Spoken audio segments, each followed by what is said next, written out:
पीतांबर आवडे निरंतर हे चिदान आवडे निरंतर हे चिदान मकर कुंडले तळपती श्रवणी कांतिकां शुभमणि विराजिता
हरी राम कृष्ण हरी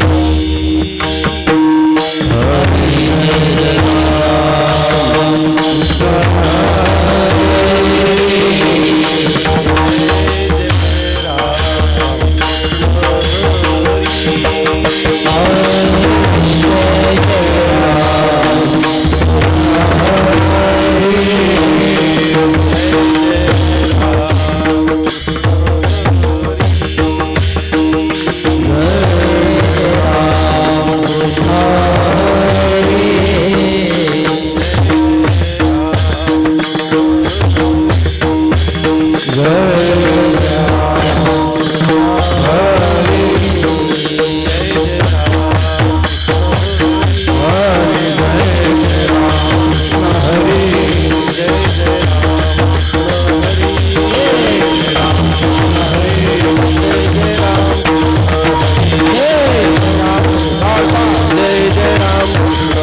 जय जय राम जय जय राम कृष्ण हरे जय जय राम जय जय राम कृष्ण हरे रूप पाहता लोचनी सुख झाले ओ साजणी तो हा विठ्ठल बरवा तो हा विठ्ठल बरवा रूप पाहता लोचनी सुख झाले ओ साजणी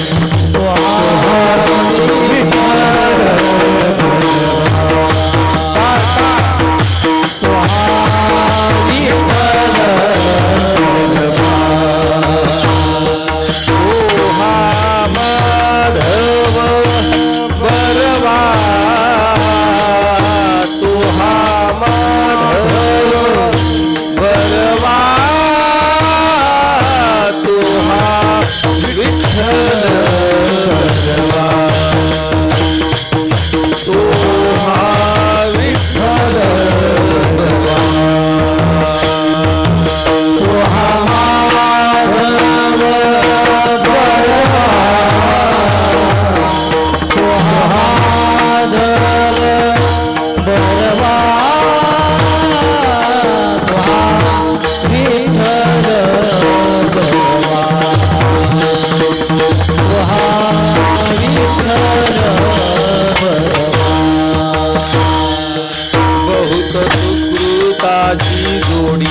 म्हणून विठ्ठली आवडी तो हा विठ्ठल बरवा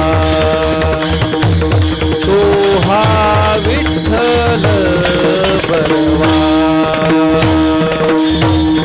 क्रोधाची ज्योत म्हणून विठ्ठली आवडी तो हा विठ्ठल बरवा तो हा विठ्ठल बरवा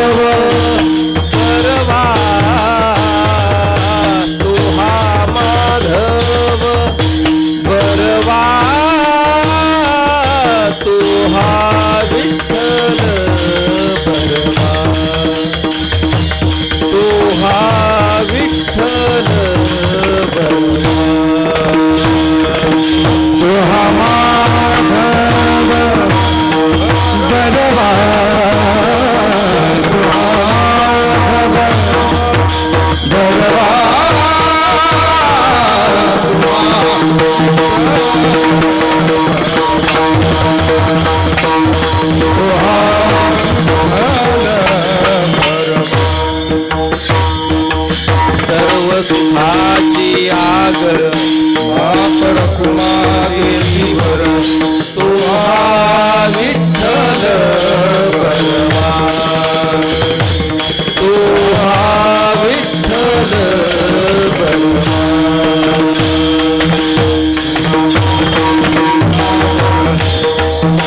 कुमारीवर तो हा विठ्ठल बरवा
आलो वाटा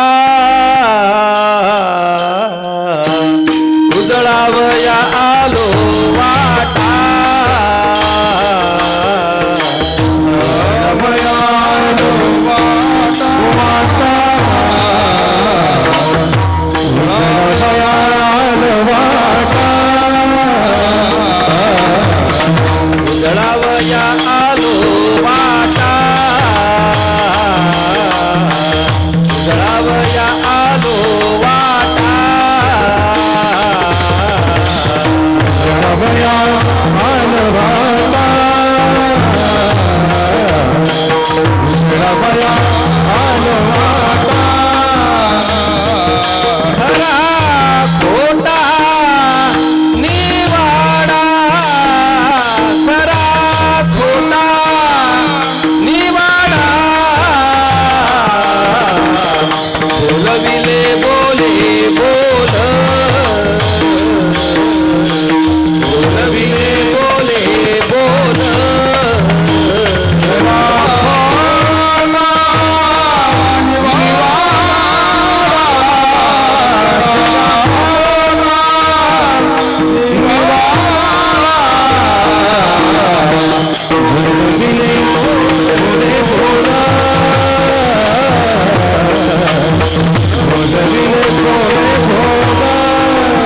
धनी विठ्ठल सन्निध धनी विठ्ठल सन्निध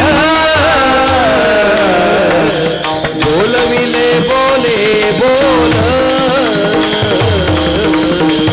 बोलविले बोले बोल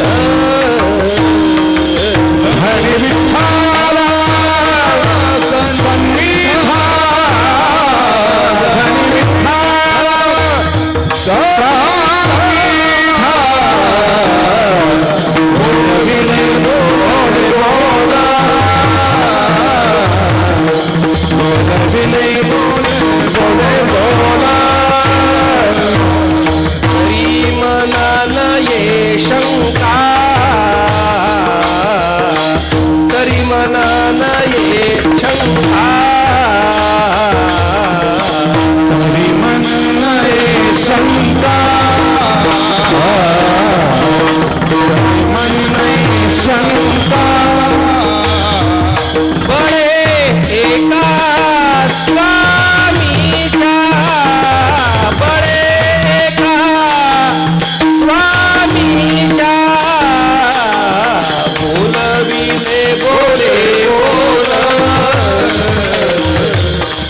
बोलविले बोले बोल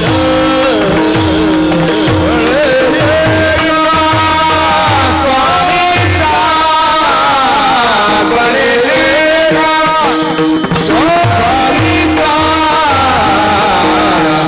बोलविले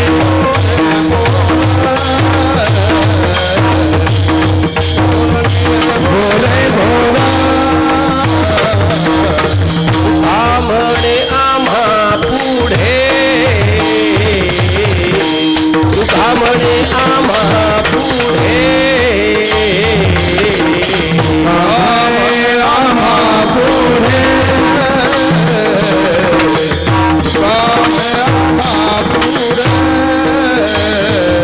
नये काम गाबाळा नये काम गाबाळा बोलविले बोले बोल बोलविले बोले बोल पुढे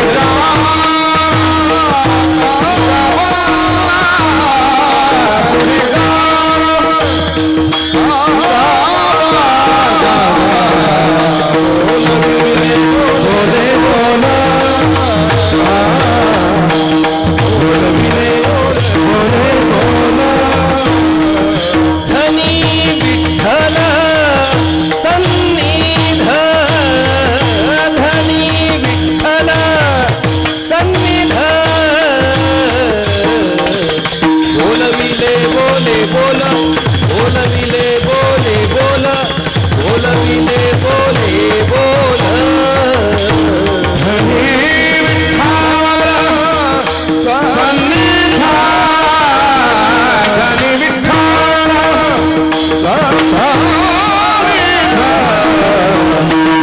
विले बोले बोला बोल बोल विले बोले बोला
बोल विजा बोले बोल बोल विजा बोले बोल विजा बोले बोल बोल विजा बोले बोल बोल विजा बोले बोल धनी धनी विठ्ठल सन्निध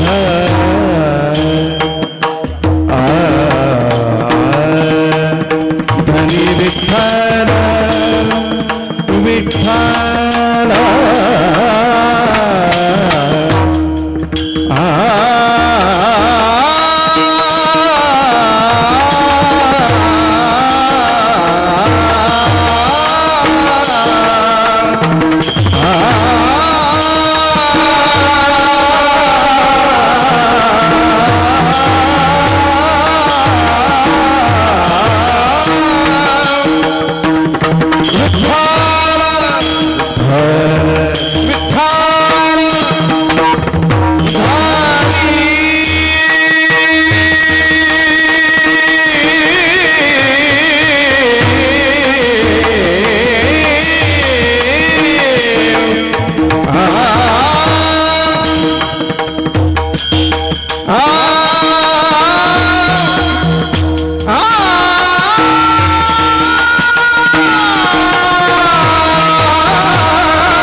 धनी विठ्ठल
रखुमाई विठोबा रखुमाई विठोबा रखुमाई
उजळावया आलो वाटा, उजळावया आलो वाटा, खरा खोटा निवाडा, बोलविले बोले बोल, धनी विठ्ठल सन्निध, तरी मना नये शंका, तरी मना नये शंका, बळे एका स्वामीच्या, बोलविले बोले बोल, धनी विठ्ठल सन्निध, तुका म्हणे आम्हा पुढे, तुका म्हणे आम्हा पुढे नये काम गाबाळा, बोलविले बोले बोल, धनी विठ्ठल सन्निध, विठोबा रखुमाई.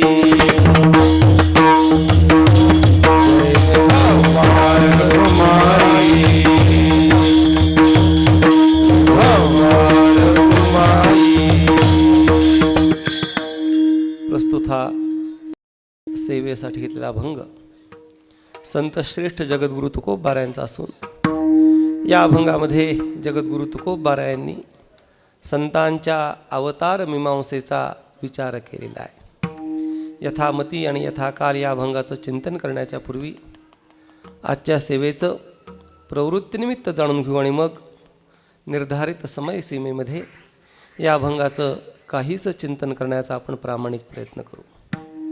हा जो नाममहोत्सव या ठिकाणी सुरू आहे हा माझे गुरुबंधू हरिभक्तीपरायण ब्रह्मलीन मारुती महाराज थोरात यांच्या पुण्यस्मरणाच्या निमित्तानं या ठिकाणी हा नाममहोत्सव सुरू आहे.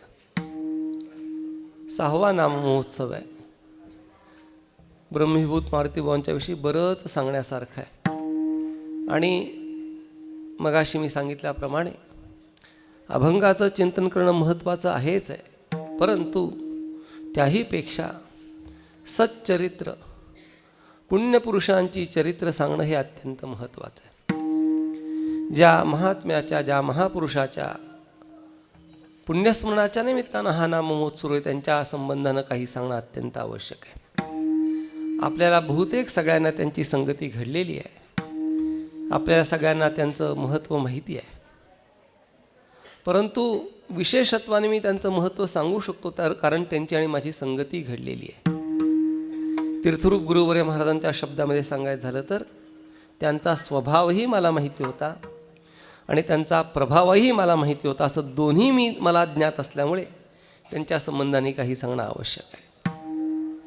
मारुती महाराज थोरात ज्याप्रमाणे मौली ज्ञानोबा यांचं वर्णन केलं जातं, नमो ज्ञानेश्वरा निष्कलंका, ब्रह्मचर्य आश्रमाचं नैष्ठिक ब्रह्मचर्याचं परिपालन करताना सगळ्यात महत्त्वाची गोष्ट कोणती असेल तर निष्कलंकता ही अत्यंत महत्त्वाची आहे. अनेक लोक ब्रह्मचारी राहतात, परंतु त्यांच्या ब्रह्मचर्याच्या संबंधानं बोलण्याची ही जागा नाही, त्यामुळे मी त्याच्याविषयी जास्त बोलत नाही. मारुतीबाबांचं ब्रह्मचर्य हे अत्यंत निष्कलंक स्वरूपाचं आहे. मी त्यांच्याजवळ राहिलो, त्यांना परिपूर्णरीतीने अनुभवलं. आणि असा ब्रह्मचारी महात्मा, आणि नुसतं ब्रह्मचारी राहिले नाहीत तर आपलं परिपूर्ण जीवन या संत कार्यासाठी समर्पित त्यांनी केलेलं आहे. मुंबईसारख्या मायानगरीमध्ये इन्स्पेक्टरची नोकरी होती, ती नोकरी सोडली. आणि नोकरी सोडून बरेच लोक नोकरी सोडतात, पण नोकरी सोडून लोकेशनेच्या मागे भटकत जातात. हे कीर्तन कर, ते कीर्तन कर, ह्याव कर, त्याव कर. परंतु मारुतीबाबांनी नोकरी सोडली आणि नोकरी सोडून बॅग घेतली, ते थेट आले आश्रमामध्ये. आश्रमामध्ये परवाच विषय निघाला होता. आमचे गुरुबंधू हरिभक्तीपरायण भगवान बुवा आले होते. आणि जेव्हा तुम्ही सोडलं ना, त्याच्या आधी साधारणपणे 70-72 साली मारुतीबा चातुर्मासा करता राहिले होते. आणि त्या चातुर्मासामध्ये राहून तीर्थरूप गुरुवर्य महाराजांकडे त्यांनी श्रवण केलं. दोघं तिघं त्यांच्या सोबती होते. आणि त्या श्रवणाचा परिणाम असा झाला की याच्या पुढील जीवन हे परमार्थामध्ये व्यतीत करायचं. आणि परमार्थामध्ये व्यतीत करत असताना निरुपाधिक रीतीनं व्यतीत करायचं. कोणताही उपाधी नको, परिपूर्ण निरुपाधिक राहून ते आपलं जीवन या परमार्थाला समर्पित करायचं असं ठरलं. परंतु त्यामध्ये महत्त्वाची गोष्ट त्यांनी अशी केली की परमार्थ करत असताना उदरभरणाकरता त्यांनी कधीही परमार्थाचा उपयोग केला नाही. मग उदरभरणाकरता काय केलं? नोकरी केली. आणि नोकरी करून ज्या वेळेला त्यांच्या असं लक्षात आलं की मी मिळवलेला पैसा माझ्या भावी आयुष्याकरता पुरेसा आहे, कुठे थांबायचं हे कळलं पाहिजे माणसाला. कीर्तनातसुद्धा कीर्तन कुठे सुरू करायचं हे आयोजकांच्या हातात असतं, परंतु कीर्तन थांबवायचं कुठे हे कीर्तनकाराच्या हातात असतं. आणि कीर्तनकाराला कळलं पाहिजे की कुठे थांबायचं. कुठे थांबायचं सांगू का? जोपर्यंत लोकांना कीर्तन ऐकावंसं वाटतं, अजून ह्यांनी बोलावं, अजून असं बोलावं असं जोपर्यंत वाटतंय, त्याच्या हातच कीर्तन थांबवायला पाहिजे. अजून कीर्तन व्हायला पाहिजे होतं असं लोकांच्या मनामध्ये असताना कीर्तन थांबवायला पाहिजे. त्याप्रमाणे ब्रह्मलीन मारुतीबाबांनी आम्हाला काय कितीही पैसा कमवला तरी पुरे होतच नाही. आता 1 झाले, 2 झाले, 4 झाले, 10 फ्लॅट झाले पाहिजेत, 4 गाड्या झाल्या पाहिजेत, हे झालं पाहिजे. परंतु आणि हे गृहस्थाश्रमांचं नाही बरं का, संन्यासी लोकांची हीच तऱ्हा आहे. कोणावर टीका नाही आहे, परंतु हीच तऱ्हा आहे. परमार्थ करणाऱ्यांची हीच तऱ्हा आहे. थांबायचं कुठं कळत नाही. परंतु मारुतीबाबांना थांबायचं कुठे हे व्यवस्थित रीतीने ज्ञात असल्यामुळे त्यांनी हिशेब केला की हे अशी माझी निधी आहे, ही जमलेली माझी गंगाजळी आहे. आणि त्या गंगाजळीवरती माझ्या उत्तर आयुष्यामध्ये मला कोणाहीकडे हात पसरावे लागणार नाहीत असा जेव्हा त्यांना निश्चय झाला, त्या क्षणाला त्यांनी नोकरीचा राजीनामा दिला. आणि राजीनामा देऊन ते आश्रमामध्ये आले. आणि त्यांच्या त्या मुंबईच्या जीवनामध्ये महत्त्वाचा विषय असा आहे की त्यांनी कुठे भ्रष्टाचार केला नाही. आणि यदा कदाचित त्यांनी जर भ्रष्टाचार केला असता तर त्या आश्रमात आलेच नसते. आश्रमात आले याचं कारण काय? निष्कलंक स्वरूपाने व्यावहारिक जीवन जगले. अगदी कष्ट करून जोडोन या धन उत्तम व्यवहारे उदास विचारे वेच करी, याप्रमाणे पूर्वायुष्य जगून आश्रमामध्ये आले. आश्रमामध्ये येऊन सद्गुरूंची सेवा केली. आपण बघतोय सकाळी दुपारच्या सत्रामध्ये चालू आहे, गुरुभक्तीचा विषय चालू आहे. गुरुभक्ती कशी करावी त्या पद्धतीने मारुतीबाबांनी गुरुभक्ती केली, आदर्श गुरुभक्ती केलेली आहे. म्हणजे गुरुवाक्या वाचोनी शास्त्र न सेविजे. शास्त्राचं जरी अध्ययन करायचं असलं तर गुरुवचना वाचून ते करायचं नाही, स्वबुद्धीने करायचं नाही, कोणतीही गोष्ट स्वबुद्धीने करायची नाही. या पद्धतीने मारुतीबाबांनी अध्ययन केलं. आणि सगळ्यात महत्त्वाची गोष्ट लोकेशना सोडली. लोकेशना तीर्थरूप गुरुवर्य महाराज नेहमी सांगायचे की मायेचा शेवटचा फटकारा म्हणजे आहे लोकेशना. कीर्तन सोडणं हे फार अवघड आहे, परंतु मारुतीबाबांनी कीर्तन सोडलं. का सोडलं? तीर्थरूप गुरुवर्य महाराजांनी सांगितलं, मारुती हनुमान आता कीर्तनं करायची नाही. त्या क्षणाला कीर्तन सोडलं. तीर्थरूप गुरुवर्य महाराजांकडे अध्ययन केलं, अनुवाद केला, सेवा केली. सेवा करताना मंडप झाडायचं काम करायचे, पडेल ती कामं करायची, झाडांना बागेला पाणी द्यायचं काम करायचं. म्हणजे ज्या माणसाच्या हातेखाली 50 लोक काम करायचे असा माणूस आश्रम झाडायचा. आणि त्याच्यामध्ये त्यांना कुठल्याही प्रकारचा गर्व नव्हता. आणि अशा प्रकारे सेवा करून तीर्थरूप गुरुवर्य महाराजांना एकदा जेव्हा खात्री आली की बन गया चंदी और बनाव अशा शब्दामध्ये, मग गुरुवर्य महाराजांनी त्यांना सांगितलं आता तू प्रचार प्रसार कर. मग त्या अगदी पूर्ण महाराष्ट्रामध्ये गंमत सांगतो, गुरुवर्य महाराज जे काम करू शकायचे नाही ते काम मारुतीराय करायचे. त्याचं कारण सांगतो. रामराय काही काम करू शकत नाही, पण रामरायाच्या शक्तीवरती मारुतीराय कुठलंही काम करू शकतो. अशा पद्धतीची शक्ती आमच्या मारुतीबावांमध्ये होती. तीर्थरूप गुरुवर्य महाराजांनी अनेक ठिकाणी ग्रंथराज ज्ञानेश्वरीची पारायणं केली आणि त्यांचा स्वभाव बोलका, म्हणजे लोकांकडनं कसं काम करून घ्यायचं हे त्यांना व्यवस्थित ज्ञान. त्या देऊळगाव राजाला सप्ताह ठेवला होता. गुरुवर्य महाराज वगैरे सगळे मंडळी गेले, पारायणाला गेले मारुतीबुवा. तर 10च लोक पारायणाला. मारुती म्हणले असा सप्ताह असतो का? मग त्यांनी सगळी सूत्र हलवली, तिथल्या सगळ्या शाळा महाविद्यालय सगळीकडे फिरले, सांगितलं. आणि सांगितल्यानंतर दुसऱ्या दिवशी 1000 लोक आणि शेवटच्या दिवशी 10,000 लोक पारायणाला बसले. आणि त्याच्यानंतर त्या ग्रंथराज ज्ञानेश्वरीची हत्तीवरून मिरवणूक काढली. असं मोठे मोठे सप्ताह तीर्थरूप गुरुवर्य महाराजांच्या आज्ञेवरून केलेले. 2 गोष्टी लक्षात घ्या. ब्रह्म आणि माया.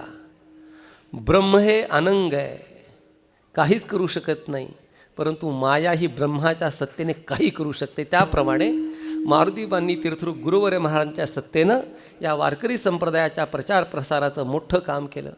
या चंपाषष्ठीच्या अत्यंत पवित्र अमावास्या दिवशी त्यांनी देह ठेवलेला आहे आणि आज त्यांची पुण्यतिथी आहे.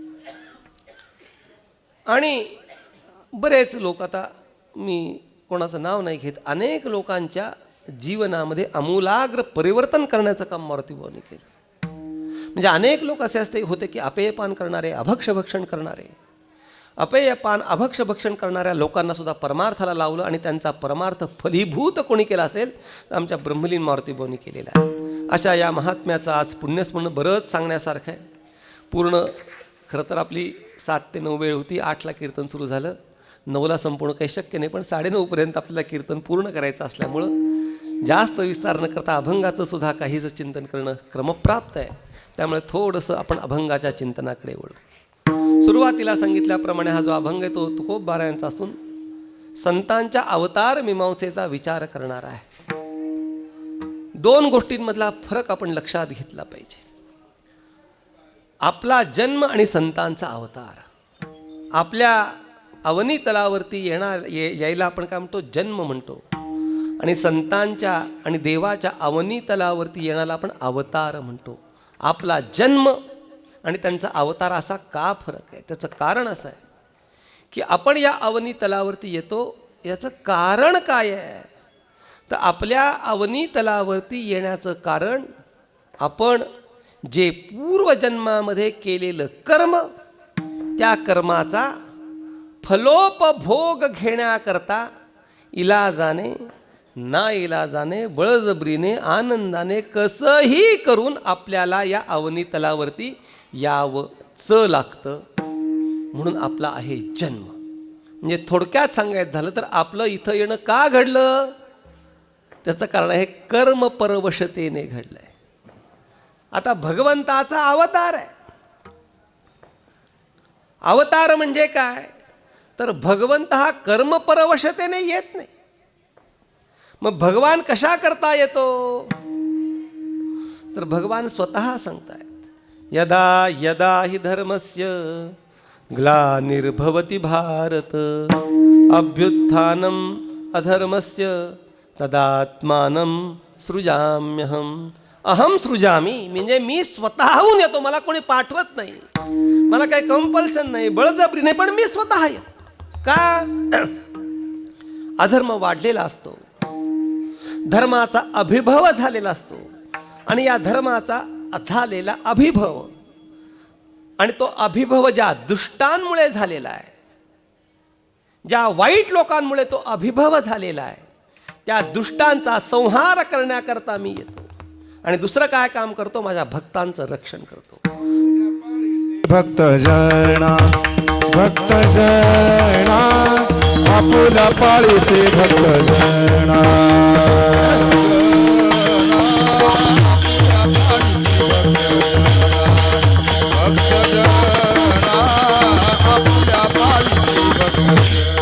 धर्म रक्षावाया अवतार घेसी, धर्म रक्षावाया अवतार घेसी आपुला पाळीसे भक्तजना, आपुला पाळीसे भक्तजना.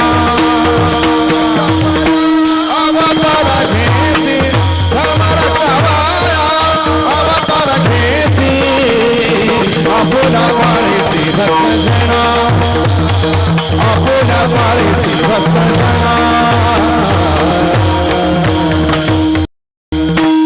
धर्मरक्षावया अवतार घेसी आपुल्या पाळीसी भक्तजना.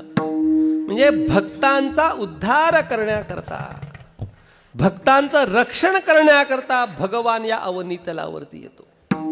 थोडंसं चांगल्या भाषेमध्ये सांगायचं झालं तर भगवंताचा अवतार हा भक्त परवशतेने आहे. आणि तिसरा अवतार आहे संतांचा अवतार. संत काही भक्तांकरता येत नाहीत. संत काही त्यांच्या पूर्वजन्मीचं जे कर्म, त्या कर्माचा फळ म्हणजे सुखदुःखोपभोगार्थ या अवनीतलावरती येत नाही.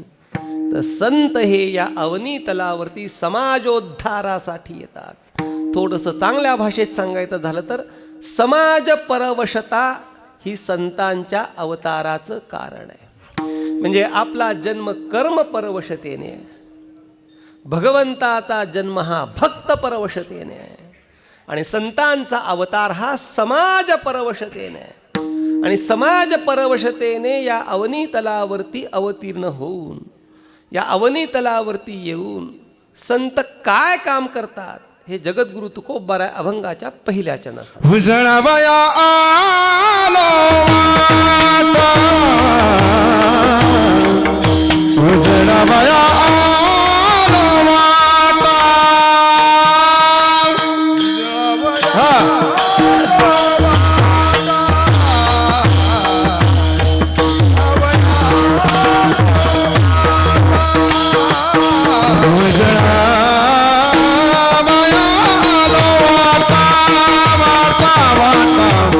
उजळावया आलो वाटा.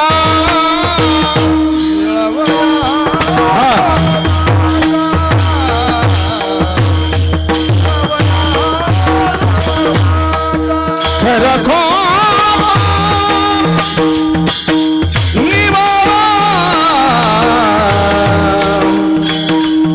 खरं खोटं निवाळा. बोलविले बोले बोला बोल, बोलविले बोले बोला.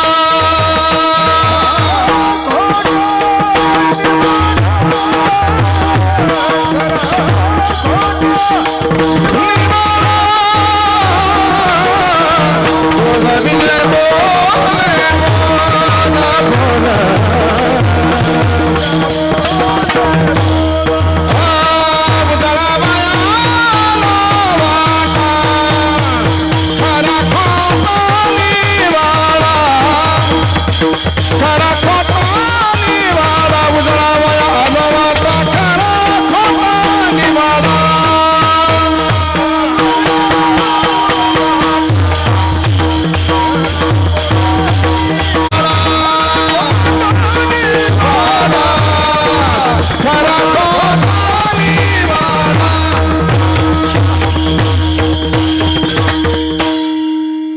या अवनी तलावरती येऊन संत काय काम करतात ते जगद्गुरु तुकोबाराय सांगतायत.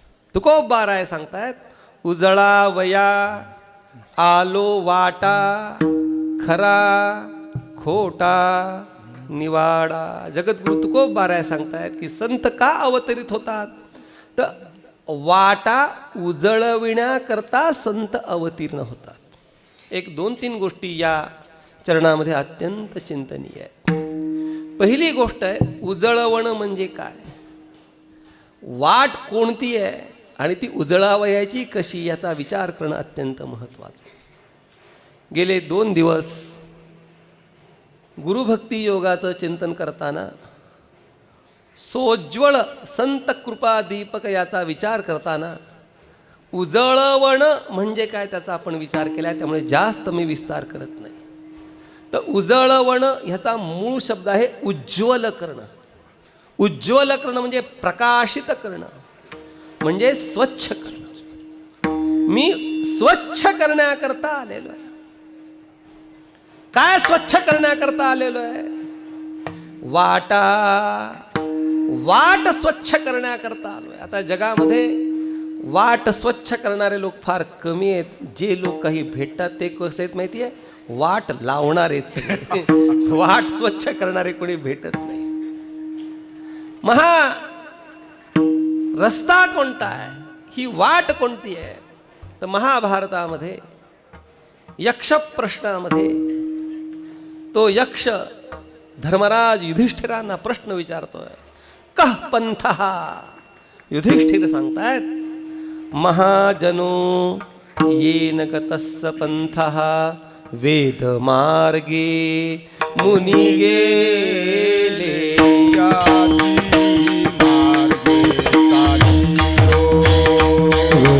मार्गे मुनी गेले मार्गे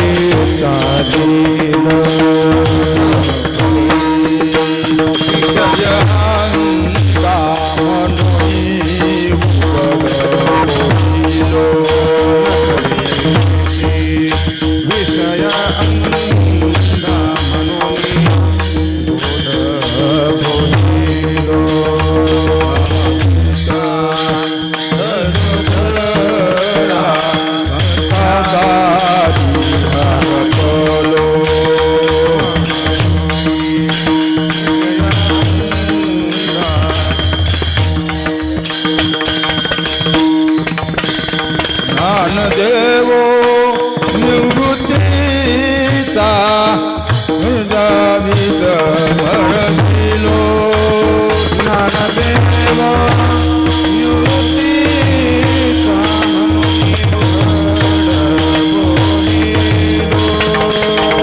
देव निवृत्तीचा जावित म्हणिलो. ज्ञानदेव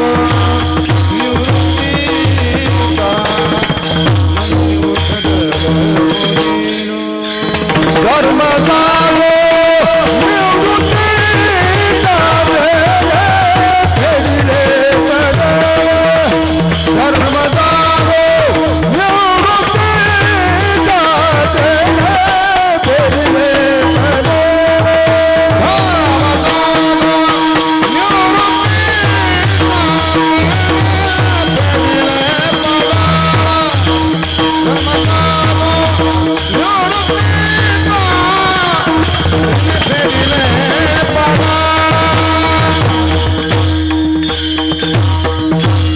मार्ग कोणता आहे तर महाराज सांगतायत वेद मार्गे मुनी गेले. हा मार्ग आहे वेद मार्ग. महान लोक ज्या मार्गाने गेले तो मार्ग. एक सुभाषितकार आहे, श्रुतयाच भिन्नः स्मृतयाच भिन्नः नैको मुनिः यस्य वचः प्रमाणम. मग कुठल्या मार्गाने जायचं तर महाजनो येन गतस्स पंथः. म्हणून हा मार्ग आहे वेद मार्ग आहे. मग संत कशा करता आलेले आहेत? हा जो वेद मार्ग आहे, किंवा थोड्याशा चांगल्या शब्दामध्ये सांगायचं झालं तर हा जो सत्पथ आहे, या सत्पथाला उजळवण्याकरता संत आले. एका रस्त्याचं नाव सत्पथ आहे, माहिती आहे? हा, दिल्ली दिल्ली नाही नाही नाही, तो कर्तव्य पथ आहे. सत्पथ कुठे तुम्हाला माहिती आहे? सांगतो. आता तुम्ही सगळे गेलेले आहात, जाऊन तुम्ही लक्षात ठेवत नाही. बद्रीनाथला गेल्यानंतर ज्या मार्गाने पांडव स्वर्गाला गेलेले आहेत त्याचं नाव सत्पथ. त्याला सतोपंथ असं म्हटलं जातं, पण खरं नाव काय? सत्पथ. तर या सत्पथाला स्वच्छ करण्याकरता, उजळवण्याकरता संत आलेले आहेत. आता मग पुढचा विचार आहे की स्वच्छ करायचं तर ते मळला कशाने? कारण की काय माहिती का, कपडा जर धुवायचा असेल तर धुण्याकरता कोणती पावडर वापरायची किंवा कोणती पद्धत वापरायची हे कशावर ठरतं? तो मळलाय कशाने याच्यावरती ठरत असतं. जर तो ग्रीसने मळला असेल तर साबण लावून उपयोग नाही, पेट्रोल लावायला पाहिजे. त्याप्रमाणे कपडा कोणत्या मळाने मळलेला आहे याच्याप्रमाणे तो कपडा स्वच्छ कसा करायचा हे ठरतं. त्याचप्रमाणे हा जो सत्पथ आहे, हा सत्पथ कशाने मळलाय त्याचा विचार करणं अत्यंत आवश्यक आहे. मग तो उजळवायचा कसा तो विचार पुढचा. पण पहिला विचार काय आहे की हा मळला कशाने, हा मलिन कशाने झाला. जगद्गुरु तुकोबाराय सांगतात, विषय लोभी मने साधने बुडविली, विषय लोभी मने साधने बुडविली.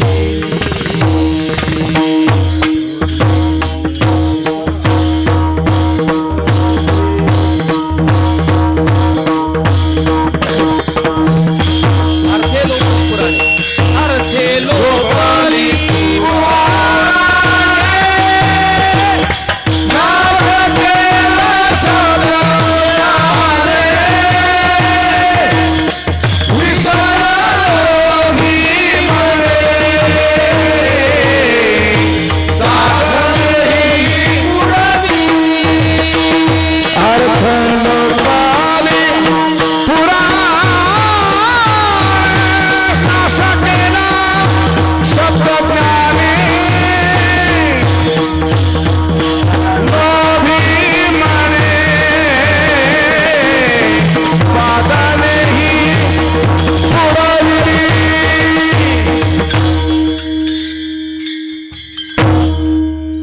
सूक्ष्म या अभंगाचा चिंतन करताना वरपंगी चिंतन काही उपयोगाचं नाही. त्याच्या गाभ्यापर्यंत बुडापर्यंत तळापर्यंत गेलं पाहिजे.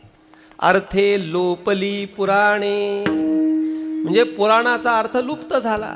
म्हणजे काय झालं, जेवढी आता अर्थ ज्ञानेश्वरी म्हणजे काय, सार्थ ज्ञानेश्वरी. पुराणाचे अर्थ बुडाले म्हणजे आता कोणी सार्थ पुराण छापत नाही असा त्याचा भाव नाही. सार्थ ज्ञानेश्वरी उपलब्ध नाही म्हणजे काय, अर्थासह ज्ञानेश्वरी उपलब्ध नाही. त्याप्रमाणे अर्थे लोपली पुराणे म्हणजे आता पुराणांचे अर्थ कोणी सांगत नाहीत असा त्याचा अर्थ नाही. त्याचा अर्थ काय, तर अर्थ या शब्दाचा अर्थ कळाला पाहिजे. पहिल्यांदा काय कळलं पाहिजे, अर्थ शब्दाचा अर्थ कळाला पाहिजे. तर शब्द आणि अर्थ याचा चिंतन सांगताना आता एका गुरुजींनी एका मुलाला विचारलं की बाबा रे, मुलांनी विचारलं म्हणा, गुरुजी सुई म्हणजे काय? तो म्हणले छोटा दाभण. मग दाभण म्हणजे काय? म्हणले मोठी सुई. हे अर्थ. आता माईक शब्द आहे, माईक कुठे आहे, दिसतोय का? तुमच्या समोर आहे ना, हे काय माझ्याही समोर आहे. माईक हा शब्द झाला आणि ही जी वस्तू आहे ना, हा त्याचा अर्थ आहे.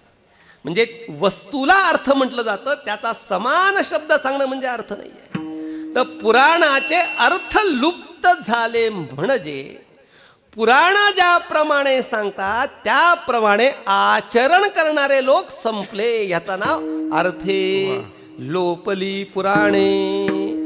पूर्वी पुराणिक बुवा होते, तर पुराणिक बुवा जास्त पुराण आता तुमच्या तळेगावात चालतं का नाही माहीत नाही. पुराण पूर्वी चालायची पुराणं. किंबहुना आपली भारतीय संस्कृती का जिवंत आहे, तर या पुराणिक बुवांनी पुराणं सांगितली म्हणून जिवंत आहे. आणि पुराणं सांगणं संपलं तर आपल्या संस्कृतीचं काही खरं नाही. तर पुराणिक बुवा होते आणि ही पुराणं सांगण्याचं जास्त कधी चालतं तर श्रावण महिना, चातुर्मास या काळामध्ये पुराणं सांगितली जायची.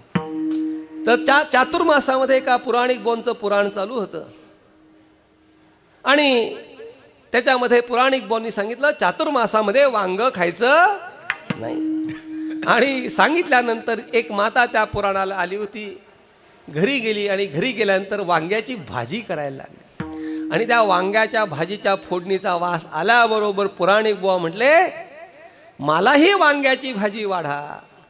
बाई म्हणाली, तुम्ही सांगितलं वांगी खायची नाही, तर म्हणला पुराण्याची वांगी पुराणात इथं काही नाही. त्याचा थोडासा भाव वेगळा आहे. वांग असा शब्द नाही, वानगी. वानगी म्हणजे दृष्टांत. पुराणामध्ये सांगितलेले दृष्टांत पुराणात घरात त्यांचा उपयोग करायचा नाही. याचा अर्थ काय, अर्थे लोपली पुराणे. पुराणाप्रमाणे पुराण नाम शास्त्र, शास्त्राप्रमाणे वागणारे लोक नाहीसे झाले, कमी झाले म्हणजे अर्थे लोपली पुराणे. पुढे सांगतात, नाश केला शब्दज्ञाने. शब्दज्ञानाने वाटोळं केलं. उद्यापासून काय तुम्ही ऐकू नका, काय विवेक चिडावणी उद्यापासून बंद का. नाश केला शब्दज्ञाने. त्यातला भाव असा आहे की शब्दज्ञानाने नाश केला नाही, शब्दज्ञानालाच लोक अपरोक्षानुभूती समजू लागले, शब्दज्ञानालाच ब्रह्माची अपरोक्षता समजू लागले, म्हणून नाश केला शब्द ज्ञाने. पुढे सांगतात विषय लोभी मने. हे फार महत्वाचं आहे.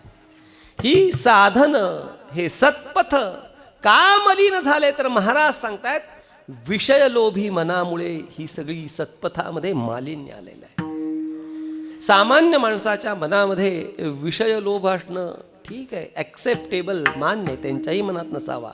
पण कधी न कधी सामान्य माणसाच्या मनामध्ये, संस्कारहीन माणसाच्या मनामध्ये विषय लोभ असणं हे नैसर्गिक आहे, नॅचरल, बट नॅचरल. पण सामान्य माणसाच्या मनामध्ये असलेला विषय लोभ वाटोळं करतो, त्याचं करतो, त्याच्या घराचं करतो, बाकी लांबपर्यंत जात नाही. ब्रह्मलीन रंगनाथ महाराज परभणीकर गुरुजी सांगायचे, कलियुग सुरू झालं खरोखर असं कधी समजायचं, ज्या वेळेला प्रबोधनकारांच्या, महाराजांच्या मनामध्ये विषयलोभ निर्माण होईल तेव्हा खरं कलियुग सुरू झालं असं समजायचं. सामान्य माणसाच्या मनामध्ये विषयलोभ झाला तर तात्कालिक त्याचा जो परीघ आहे, कशाचा, वाटोळ होण्याचा जो परीघ आहे तो मर्यादित आहे. त्याचं वाटोळ होईल, त्याच्या कुटुंबाचं वाटोळ होईल, जास्तीत जास्त अजून 4-10 नातेवाईकांचं, मित्रमंडळीचं वाटोळ होईल. पण ज्या वेळेला विषय लोभ, आणि कसं आहे माहिती का, विषय लोभ हा फार वाईट आहे. भ्रष्टाचार, व्यभिचार, दुराचार ह्याचं मूळ काय, विषय लोभ आहे. सरकारने कितीही कडक कायदे केले तरी जोपर्यंत माणसाच्या अंतःकरणामध्ये विषयलोभ चालू आहे, विषयलोभ आहे, तोपर्यंत भ्रष्टाचार, दुराचार, हिंसाचार, व्यभिचार चालूच राहणार. फक्त त्याचे मार्ग वेगळे होतील. आमचे एक मित्र सिंगापूरमध्ये असतात.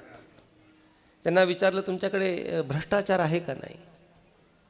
कारण की आता आपल्या भारतामध्ये भ्रष्टाचार कमी करण्याकरता काय केलं त्यांनी, सगळं ऑनलाईन, प्रत्येक गोष्टीचं रेकॉर्ड मेंटेन होतं गव्हर्नमेंटकडे. तुम्ही काही कॅश काढली तरी त्यांच्याकडे रेकॉर्ड मेंटेन होतं, कॅश भरली तरी रेकॉर्ड मेंटेन होतं, स्वॅप केलं तरी रेकॉर्ड मेंटेन होतं, स्कॅन केलं तरी रेकॉर्ड मेंटेन होतं. तरीसुद्धा लोकांच्या घरामध्ये थप्प्याच्या थप्प्या लागल्यात. कुठनं लागतात, काय लागतात, काय तुम्हालाच माहिती, सांगले साहेब आता आम्ही काय सांग. तर त्या सिंगापूरमध्ये सगळं ऑनलाईन गोष्टी आहेत. म्हटलं भारतापेक्षा तिकडं जबरदस्त ऑनलाईन आहे, तिथे भ्रष्टाचार होतो का नाही. तो म्हणला तिथं भ्रष्टाचार स्वरूप पैसा नसून फार वेगळं आहे की जे इथं सांगण्यासारखं नाही आहे. म्हणून विषयलोभ जो आहे, तर गुरुवर महाराज सांगायचे विषयलोभ म्हणजे बराच आहे, ते आता काही जास्त मी विस्तार सांगत नाही. पण कारण ब्रह्म म्हणजे काय, पैसा. पैशाच्या मनामध्ये लोभ, आणि पैशाचा मनामध्ये असलेला लोभ, त्याच्यामुळे साधनेही बुडविली. कीर्तनकार, प्रवचनकार अयोग्य साधनांचा, चुकीच्या साधनांचा उपदेश करू लागले का, विषयलोभ. कीर्तनकाराला दक्षिणा दिली पाहिजे का, याचं पोट भरतंय म्हणून, बाकी काही कारण नाही. म्हणून विषयलोभी म्हणे साधनेही बुडविली. म्हणून सन्मार्ग, सत्पथ मलिन होण्याचं कारण हे विषयलोभ आहे. मग आता काय काम करतात संत, उजळावया आलो वाटा.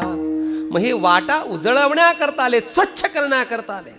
मग हा मलिन झालेला सत्पथ, मलिन झालेला सन्मार्ग स्वच्छ करण्याकरता जो विषयलोभानं मळलाय, त्याला स्वच्छ करण्याकरता काय केलं पाहिजे. ज्या वेळेला विषयलोभ मनामध्ये निर्माण होतो त्या विषयलोभाच्या निवृत्त्यर्थ मौली ज्ञानोबाराय सांगतायत, मी अविवेकाची काजळी फेडोनी विवेक दीप उजळी, योगिया पाहे दिवाळी निरंतर. तिथे पण उजळणे हा शब्द आला, उजळी, विवेक दीप उजळी. म्हणून इथं विषयलोभ मूळ काय आहे, तर विषयलोभाचं मूळ आहे अविवेक. आणि तो अविवेक आणि विषयलोभ दूर करण्याकरता मी काय करेल, खरा खोटा निवाडा. म्हणजेच काय, विवेक, खरं काय, खोटं काय, या विवेक दीपानं या सन्मार्गाला उजळवण्याचं मी काम करणार आहे. त्याचं कारण या सन्मार्गावरती आलेलं मालिन्य हे अविवेकाचं आहे, सन्मार्गावरती आलेलं मालिन्य हे विषयलोभाचं आहे, आणि विषय लोभाचं अविवेकाचं आलेलं मालिन्य ते निवृत्त करण्याकरता काय पाहिजे? खरा खोटा निवाडा. जगद्गुरु तुकोबारा फार परखड रीतीने सांगतात. जगद्गुरु तुकोबारा सांगतात, विकाल तेथे विका माती नाव ठेवून बुक्का नाही बुका. बुका म्हणायचं का बुक्का म्हणायचं हे सुद्धा लोकांना कळत नाही. माती नाव ठेवून बुका. पुढे जाऊन सांगतात, हा तो निवाड्याचा ठाव खरा खोटा निवडी भाव. म्हणून या संतांचा अवतार या अवनी तलावरती सत्पथ सन्मार्ग उजळवण्याकरता येत होतो. आणि तो मार्ग उजळवण्याचं काम हे संत विवेकदीपाच्या द्वारे खरं आणि खोटं यांच्या निवाड्याच्या द्वारे करतात. मग हे जे काम चालतं हे काम हा जो विवेक आहे, जगजोगी जगजोगी जागे जाग बोलती जगजोगी जगजोगी जागे बोलती जगजोगी जागे जागे बोलती जगजोगी जगजोगी जागे जागे बोलती जागता जगदेवा राखा काही भाव जगदेवा राखा काही भाव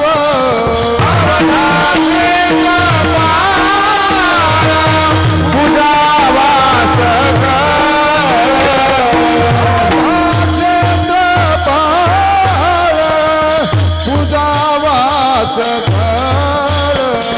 जगजोगी जगजोगी जाग जाग बोलती जगजोगी जगजोगी जाग जागे बोलती जगजोगी जगजोगी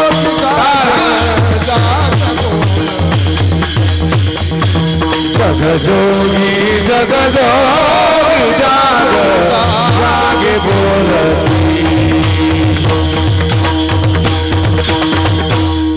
जगजोगी जगजोगी जागे जागे बोलती.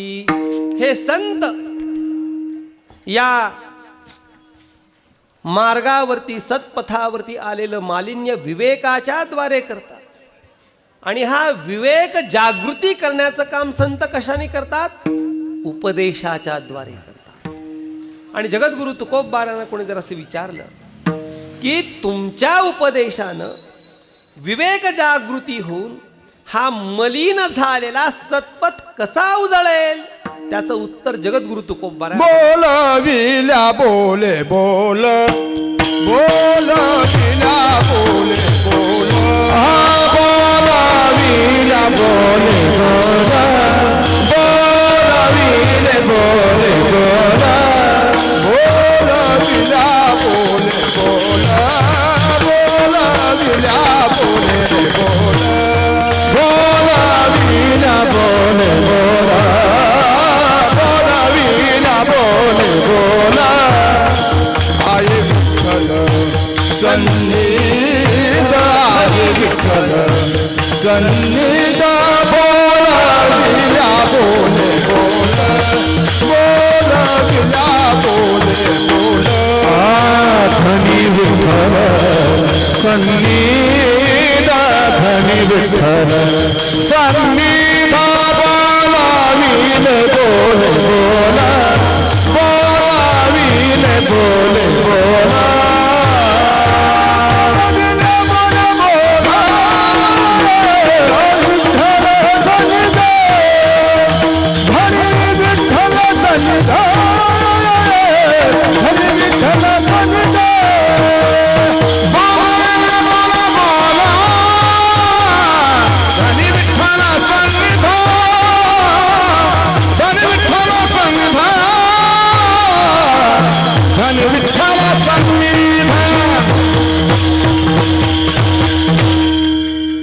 का माझ्या उपदेशामध्ये सामर्थ्य आहे जगद्गुरु तुकोबाराय सांगतात, बोलविले बोले बोल. आपलं बोलणं म्हणजे उचलली जीभ, लावली टाळूला, आले शब्द बाहेर, काही विचार नाही. बोलल्यानंतर विचार करायची वेळ येते. गुरुवर्य महाराज नेहमी सांगायचे, बोलायच्या आधी विचार करावा, बोलल्यानंतर विचार करण्याची वेळ येऊ नये. बोलविले बोले बोल. माझं जे बोलणं ते माझं स्वतःचं नाही आहे. बराच विस्तार आपण दुपारी केलाय. साळुंकी मंजूळ बोलविते बोलतसे वाणी, शिकविता धनी वेगळाची. म्हणजे जगद्गुरु तुकोबाराय सांगतात की हे माझं स्वतःचं बोलणं नाहीये, बोलवता धनी वेगळाची. आपुली आबळे नाही मी बोलत,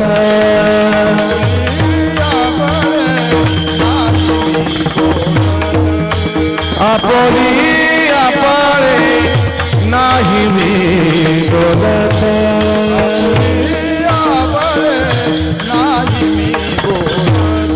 सखा कृपावंत, सखा कृपावंत, सखा कृपावंत, सखा कृपावंत वाचा त्याची, सखा कृपावंत वाचा त्याची. साळुंकी बोलत सेवाणी, शिकविता धनी वेगळाची. बोलत सेवाणी, धनी वेगळाची. आपुल्या बळे मी नाही मी बोलत. मी माझ्या बळानं बोलत नाही. बोलविते बोले बोल, बोलविले बोले बोल. माझ्या बोलण्याचा धनी हा वेगळा आहे. पण व्यवहारामध्ये आणि जगद्गुरु तुकोबारायांच्या या सांगण्यामध्ये बरंच अंतर आहे. व्यवहारामध्ये जे बोलविते धनी असतात ते जवळ थांबत नाही, ते फार दूर असतात. रिमोट कंट्रोल खूप दूर असतो. आता बऱ्याच गोष्टी रिमोट कंट्रोल होतात. लोकांचे जीव घेतले जातात रिमोट कंट्रोलने. असतो कुठेतरी परदेशात, दुबईला, आणि इथे लोक मरतात. पाकिस्तानामध्ये हँडलर असतो, त्या मुंबईमध्ये किती मारले लोक. पण हँडलर कुठे होता, बोलवता धनी पाकिस्तानात होता. तर साधारणपणे व्यावहारिक दृष्टीने जर बघितलं तर बोलवता धनी जवळ कधीच नसतं. मास्टर माइंड बोलवता धनी, कल्प्रिट हा सगळा दूर बसलेला असतो, जवळ कधीच नाही, कारण त्याला सापडायचं नसतं ना. पण या ठिकाणी जगद्गुरु तुकोबारायांचा जो बोलवता धनी आहे तो मात्र धनी विठ्ठल सन्निध. जगद्गुरु तुकोबारायांच्या सन्निध आहे. कुठे? हृदय बंदी खाना केला, हृदय बंदी खाना केला, हृदय बंदी खाना केला, हृदय बंदी खाना केला. आत विठ्ठल कोंडीला, आत विठ्ठल कोंडीला, आत विठ्ठल कोंडीला,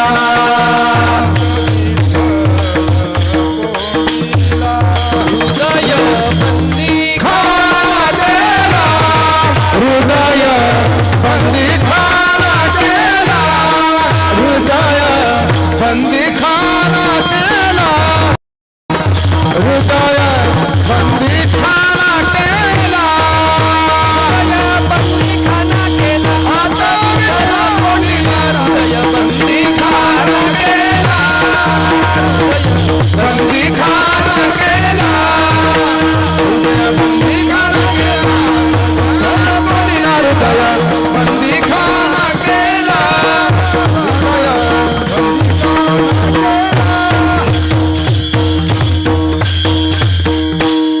हृदय बंदी खाना केला, आत विठ्ठल कोंडीला. म्हणजे तो सन्निध कुठे तर अंतःकरणात आहे. म्हणून जगद्गुरु तुकोबाराय सांगतात, बोलविले बोले बोल धनी विठ्ठल सन्निध, तरी मना नये शंका, बळे एका स्वामीच्या, तुका म्हणे आम्हा पुढे नये काम गाबाळा. बोलविले बोले बोल धनी विठ्ठल सन्निध. अभंगाचा भावार्थ झालाय असं समजून आपण संप्रदायपूर्वक भजन करू. आणि एक 10, 15, 20 मिनिटामध्ये राहिलेल्या 2 चरणांचा थोडक्यामध्ये विचार करून ही सेवा पूर्ण करू. विठोबा रखुमाई, विठोबा रखुमाई, विठोबा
बोलविले बोले बोल धनी विठ्ठल सन्निध.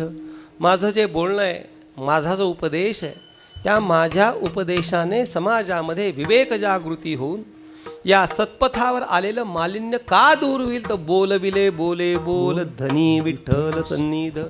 किंवा जगद्गुरु तुकोबाराय एका ठिकाणी सांगतात, क्षरा तुका होनी निराळा पाहे निगम कळा. पुढे काय, बोले विठ्ठल प्रसाद.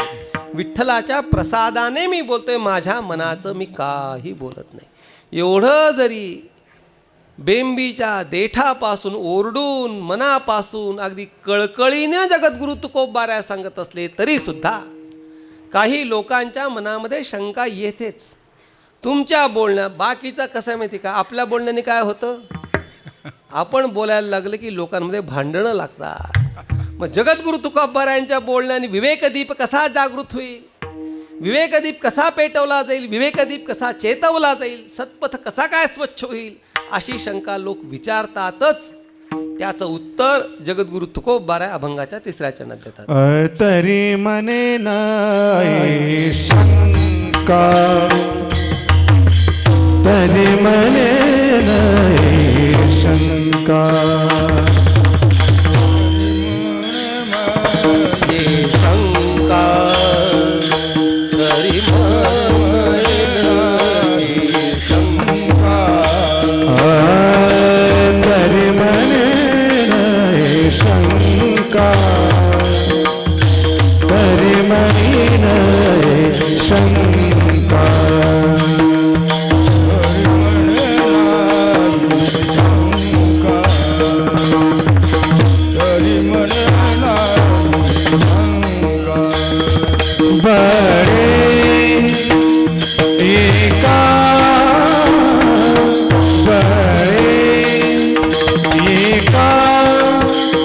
स्वामीचा बोलविला बोले बोला, बोलविला बोले बोला, बोलविला बोले बोला, बोलविला बोले बोला. बड़े ये गा बड़े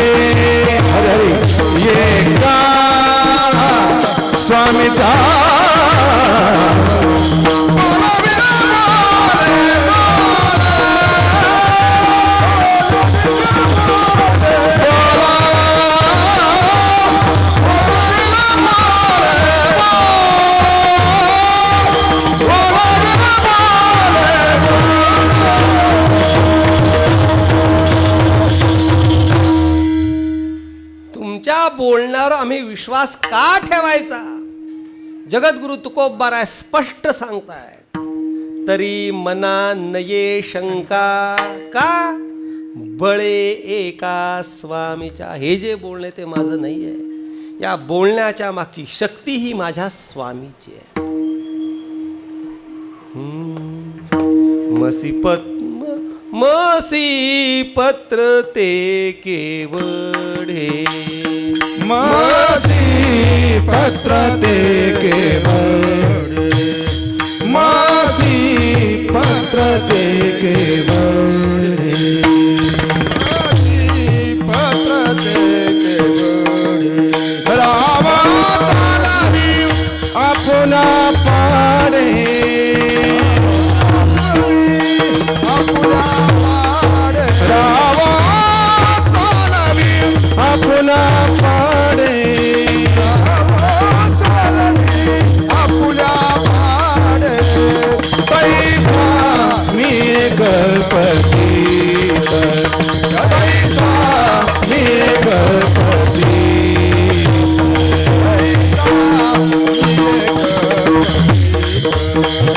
पैसा मी गणपती. मसी पत्ता पे केवाडे, रावताला मी आपुला पाडे, रावताला मी आपुला पाडे,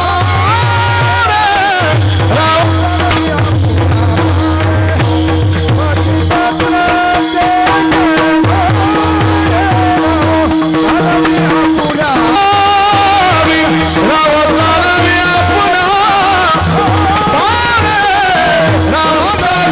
आपुला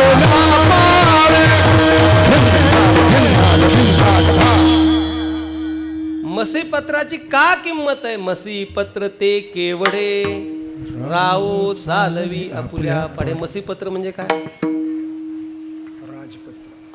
ज्याला प्रॉमिसरी नोट असं म्हणतात, त्याचं नाव आहे मसी पत्र. म्हणजे ज्याच्यावरती गव्हर्नमेंटचा शिक्का आहे.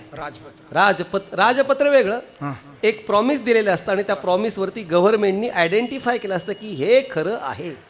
मग ते खरं करण्याकरता राव चालवी आपुल्या पाडे, राजा त्याच्याकरता प्रयत्न करतो.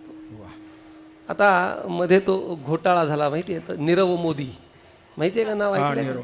तो चोक्सी आणि नीरव मोदी त्यांनी घोटाळा केला. कशावरती केला? या प्रॉमिसरी नोटवरतीच घोटाळा केला. आता त्याची किंमत राहिलेली नाही. नोटेची किंमत कधीपर्यंत? जोपर्यंत त्या नोटेच्या मागे राजाची शक्ती आहे तोपर्यंत. रात्री 12 वाजता 500,000 कॅन्सल, नोटा काय झाल्या? रद्दी झाल्या. पण नोटाची किंमत कशामुळे? बळे एका स्वामीच्या. तुम्ही जेव्हा नोकरीला होते तेव्हा धाड घालायला गेल्यानंतर तुम्हाला कोणी हाकलून द्यायचं का? नाही, अजिबात नाही. आणि आता जा बरं घरी, आता जा ना कोणाच्या घरात, दारात उभं करणार नाही. मग तेव्हा का जाऊ शकत होता? तुमच्या मागे राजाची सत्ता, राजाचं बळ होतं म्हणून. आता राजाचं बळ संपलं, तुम्हाला कोणीही उभं करणार नाही. फक्त संतांच्या दारात उभं करतील, बाकी कोणाकडे उभं करणार नाही. म्हणून माझ्या बोलण्यावर तुम्ही का शंका घेऊ नका. तरी मना नये शंकात बळे एका स्वामीच्या. माझ्या स्वामीच्या बळानं बोलतोय. मी जे बोलतो आहे ते करण्याची शक्ती त्यांनी मला दिली आहे आणि तो हे सगळं करतो आहे. म्हणून तरी मना नये शंका बळे एका स्वामीच्या. बोलविले बोले बोल धनी विठ्ठल सन्नी. आणि एवढं जीव तोडून सांगतायत, एवढं जीव तोडून सांगतायत, तरी लोकांच्या हे पचनी पडत नाही. आणि ज्यांच्या पचनी पडत नाही अशा लोकांकरता जगद्गुरु तुकोबाराय शेवटच्या चरणामध्ये अगदी स्पष्ट उपदेश करतायत. तुका म्हणे नाये तुका म्हणे नाये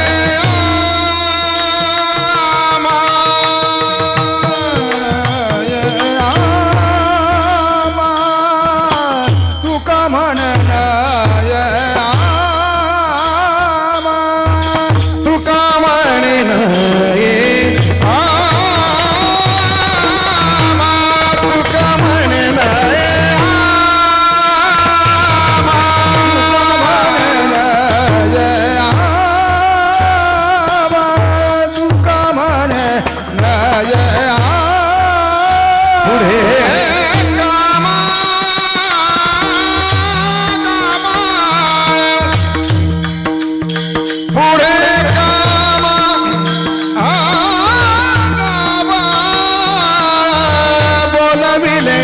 बोले बोला बोला विले बोले बोला पुढे गावा बोला विले बोला विले बोले धनी विठ्ठला विठ्ठला विठ्ठला धनी विठ्ठला विठ्ठला विठ्ठला विठ्ठला विठ्ठला धनी विठ्ठला सन्निधान धनी विठ्ठला सन्निधान धनी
सन्निधा बोला विले बोले